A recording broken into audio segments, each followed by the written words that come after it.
Hello, everyone, and welcome to Pioneer Devlog number 3. Um, I got quite a bit done. It's been a little while, like 5 days since my last devlog. So, first off, the thing I want to show, this grass. This is just temporary, as you can see the texture is stretched. I just did this to show one of my culling techniques I implemented. So if you see, the ground is pretty high quality, but as you back away from it, it loses that quality and kind of looks cloudy. That's implemented from my fog system. So that really helps with the graphics. Like it doesn't, so it's not as intense. I think it makes it a little too white right now. It looks a lot like clouds from up above, which is good, but from the side it just looks kind of odd, and I want to change it a little bit. I mean, in game you can't tell. Like, as you see over there, it doesn't really look weird. But you know, it's still not perfect, but it's the idea that's what matters. So that's only for showing it off. I still use the cube material because, you know, plain gray. What else? So I added this big wall, and this was to show the sun, or the dynamic lighting. I worked on a couple of patches with it, and as you can see, if you remember from last episode, my day and night is a lot more, like my nights last a lot longer. My days are still as long. They're just, if you remember, the sunset and sunrise period were really long, and now they're not. Numbers still need to be adjusted and stuff. Like obviously, day and night isn't going to move this fast. Just testing. The other thing you might have noticed is my world temperature actually works now. As the new day comes, the world temperature actually is adjusting to it. And the other thing you might have noticed was my body temperature and how that keeps adjusting based off of the world temperature. And then the other thing I added, which is this little house, which might not look like a lot, but first it was to show off some dynamic lighting with my door, and how it kind of bleeds into the scene, but it's still natural. I don't know. And then also, I wanted, you know, to show indoors, like watch. So see how it's 67 degrees outside? If I go in, it's 72 degrees, no matter what. This can help me adjust my body temperature. And what the idea is for indoors, they can be set at certain temperatures depending on what you have inside your house. So like, if you have lots of heating elements in there, your house will be warmer. And if you have like lots of open windows, your house will be cooler. Or you know, like I'll add different ways to shape the interior temperature, but then you know, if I walk back out, it's outside temperature again, inside temp, outside temp, and obviously it's very drastic for change. It's just straight world temp, because that is the world temp. So I'll probably change it to like it says feels like, or I don't know, maybe I'll have a world temperature and a feels like. But the body temperature is pretty smooth on the transitions, and that's because of the way I have it set up with a graph for its transitions. It's very smooth, while it can jump up, and it's kind of hard to show. I mean, what I guess I could do is set this to, let's say, 120 degrees. So when I go inside the house, I'll die from heat exhaustion, except I won't actually die because I haven't implemented that in. So you'll watch my body temp is gonna, yeah, it's rocketing up. I think I set my max to 101, I remember, but as you can see, my body temp is really high. I'm overheating, I'll die. I don't even remember what my max was. I won't actually die from, I'll die from starvation. I think it's, oh, I don't know, I guess it's going up, but, and then if I go outside, I'm gonna cool off pretty quick. Yeah. Movement is a little bit tied to it. Oh, why am I? Huh.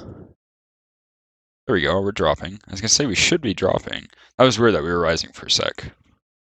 But movement is a little bit tied to the temperature. It's not drastic, but basically, if you're moving, the multiplier for your temperature growth increases. So, if you're cold, you know, when you're moving, you can warm up, and if you're warm, if you're moving, but it's not like, I don't know, while it exists, it's not drastic enough to hurt or help necessarily. It's just kind of there. It's very minuscule. You'll only really notice it at those extreme sides of the graph, right? The other thing I added is you could probably notice there's these big apples. I finally added an inventory. So if I press 1, it shows my inventory, and right now it's only a print string, but I will be upgrading it to a full-on interface with all of my stuff. So I have 20 slots, as you can see, 0 to 19 because for loops start at 0. So, and then I have my apples over here, which, just physical items.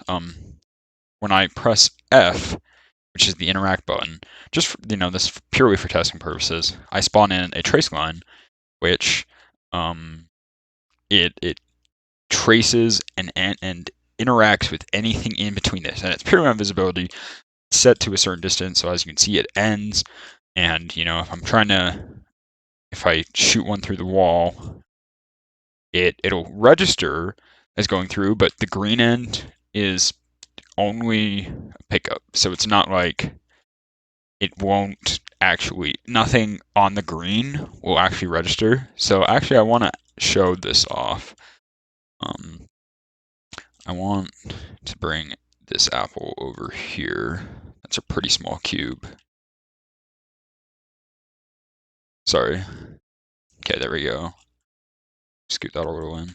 So, if you watch and I press F, it says added item, and F, and as you can see, I have the green interaction, right? And then if I press 1, I have 2 apples in my inventory. So 3 apples, 4 apples, 5 apples. Press 1, 5 apples. Now we have this apple over here, which I can still pick up, as you can see. But if I restart the instance and I go to pick up some apples just to show that it works, right? 3 apples, and then I go up to this wall and try and pick up the apple through the wall, it's not going to work. The apple will stay there, even though my green line's definitely going through, right? But because of how I have it, I should definitely be getting the apple, but I have to be looking at it to get it. There we go. See, I had to actually, the red dot, I had to hit the apple. So wherever the red dot hit is the point of impact, and then the green line after is just everything after because it continues to draw the line. And I think that's it. Like I said, if you remember from the last episode, my temps weren't working, and I corrected that. I forgot to make my graph infinite, so I went to do that. I'll just show how to do that, just in case anyone's stuck. That really had me bogged down. You click this little sucker, pre-infinity, cycle, post-infinity, cycle, and that'll set to infinite. I had it as, I think, linear constant before, which is a one-time go. So I have like my day-night cycle, which is now in a graph instead. It used to just be float-based, so at 4, the sun would be at where it should be at 4, and at 24 it would be there where it's supposed to be at 24. But now it's based on this graph, so this straight line is night, and so is this straight line. These are my sun. This is my sunrise. That's my sunset, and then this is all day. So I can adjust this. Watch if I want to do that, and then I play. It's gonna be really whack on watch. It's just gonna, I don't know. Maybe it's not gonna show it off. Maybe I didn't do like a weird enough one.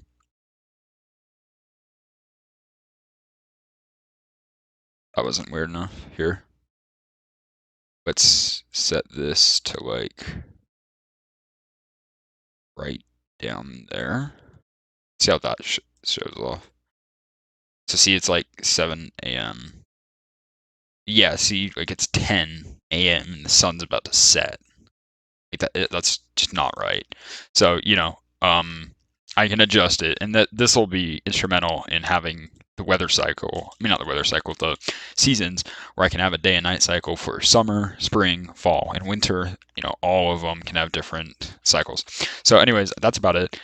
Thank you for watching, and I hope you have a great rest of your day. Bye-bye.